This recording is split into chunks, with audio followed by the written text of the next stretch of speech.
कभी कभी ना एक वीडियो इंटरनेट पर आता है और बस चारों तरफ गुस्सा फैल जाता है। लेकिन जो हमें दिखता है क्या वही पूरा सच होता है? अक्सर असली कहानी की जड़ें ना कहीं ज्यादा गहरी होती हैं।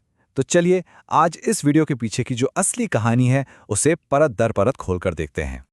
और यही वो सवाल है जो हमें पड़ताल करने पर मजबूर करता है। मतलब, जो वीडियो में दिख रहा है, क्या वो बस कुछ लोगों का भ्रष्टाचार है, या फिर ये किसी ऐसी बड़ी प्रॉब्लम का सिर्फ एक छोटा सा हिस्सा है जिसे हम देख ही नहीं पा रहे? चलिए मिलकर पता लगाते हैं।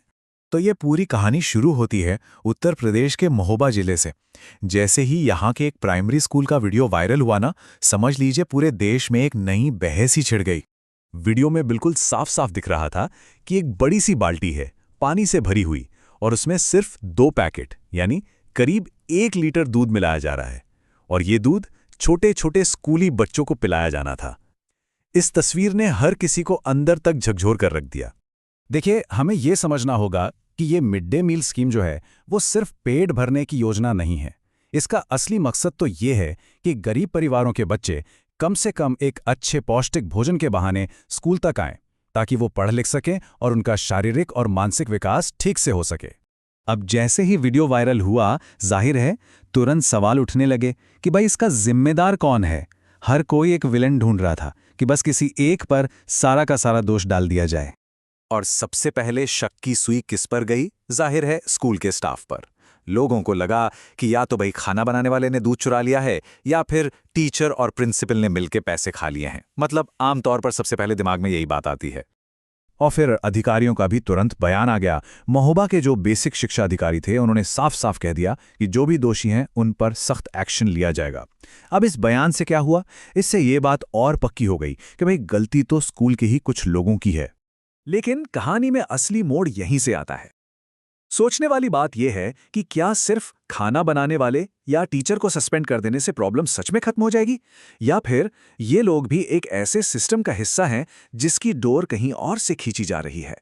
तो चलिए अब थोड़ा इमोशंस और गुस्से से आगे बढ़ते हैं और सीधे सीधे आंकड़ों पर, फैक्ट्स पर नजर डालते हैं। क्योंकि जब सरकारी नियमों को देखा गया ना, तो कहानी में एक बिल्कुल ही नया ट्विस्ट आ गया। तो ये देखिए सरकारी नियम क्या कहते हैं। नियम के मुताबिक बुधवार के मेन्यू में तहरी तो है ही, उसके साथ साथ हर एक बच्चे को 150 ml गर्म दूध देना कंपलसरी है, अनिवार्य है, ये नियम है। अब सवाल ये है कि इस पूरे खाने के लिए सरकार एक प्राइमरी स्कूल के बच्चे पर एक दिन का कितना पैसा देती है? पता है कितना? सिर्फ 6 रुपये 78 पैसे। जी हां, आपने सही सुना, 6 रुपये 78 पैसे। अब बस यहीं पर हमें 1 मिनट रुककर सोचना होगा। क्या सच में 6.5 रुपये 78 पैसे में वो पौष्टिक खाना दिया जा सकता है जो सरकार ने खुद तय किया है? असल कहानी यहीं पर छिपी हुई है। चलिए, इसको समझने का सबसे आसान तरीका है थोड़ा सा हिसाब किताब करना। मान लेते हैं कि एक क्लास में 50 बच्चे हैं। तो अब जरा हिसाब देखें। 50 बच्चों के लिए नियम के हिसाब से कितना दूध चाहिए? 7.5 लीटर। ठीक है। अब अगर हम सबसे सस्ता दूध भी 50 रुपए लीटर का मान लें, तो सिर्फ दूध का खर्चा कितना हो गया? 375 रुपए। लेकिन सबसे बड़ी बात, सरकार उन 50 बच्चों के पूरे खाने के लिए देती कितना है? सिर्फ 339 रुपीज। और बस यहीं पर पूरी प्रॉब्लम साफ हो जाती है। मतलब जो बजट दिया गया है उसमें तो सिर्फ दूध तक नहीं आ सकता। तो फिर तहरी के लिए चावल, सब्जी, सोयाबीन और पकाने का तेल, वो सब कहाँ से आएगा? ये तो हिसाब से ही नामुमकिन है। तो अब सवाल घूम फिरकर फिर से वहीं आ जाता है। जब स्कूल को पूरा पैसा ही नहीं मिल रहा, तो फिर असली जिम्मेदार है कौन? वो कर्मचारी जो वीडियो में दिख रहा था, या फिर कोई और? पता है, कहावत है जो इस पूरी सिचुएशन पे बिल्कुल फिट बैठती है कि जब ऊपर की टंकी में ही पानी धीरे आ रहा हो, तो नीचे के नल से तेज बौछार की उम्मीद नहीं की जा सकती। मतलब जब पॉलिसी बनाने वाले लोग ही जमीनी हकीकत से दूर हैं और इतना कम बजट तय कर रहे हैं, तो जो लोग जमीन पर काम कर रहे हैं उनसे किसी चमत्कार की उम्मीद कैसे कर सकते हैं?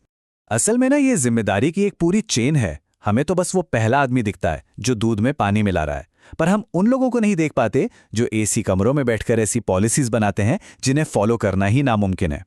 तो जो चीज हमें पहली नजर में एक सीधा सादा भ्रष्टाचार का मामला लग रही थी, वो असल में एक टूटे फूटे सिस्टम का नतीजा है। ये सिस्टम ही ऐसा है जो लोगों को मजबूर करता है कि वो या तो नियमों को तोड़ें या फिर दूध में पानी मिलाने जैसे काम चलाऊ जुगाड़ करें। तो अब असली सवाल ये नहीं है कि वीडियो में जो कर्मचारी दिख रहा है वो दोषी है या नहीं। असली सवाल तो ये है कि जब पूरा सिस्टम ही फेल होने के लिए डिजाइन किया गया हो तो जवाबदेही किसकी तय होनी चाहिए, उस कर्मचारी की जो कैमरे में पकड़ा गया, या उन पॉलिसी मेकर्स की जो जमीनी हकीकत से एकदम बेखबर होकर फैसले लेते हैं। ये एक ऐसा सवाल है जिस पर सोचना बहुत जरूरी है।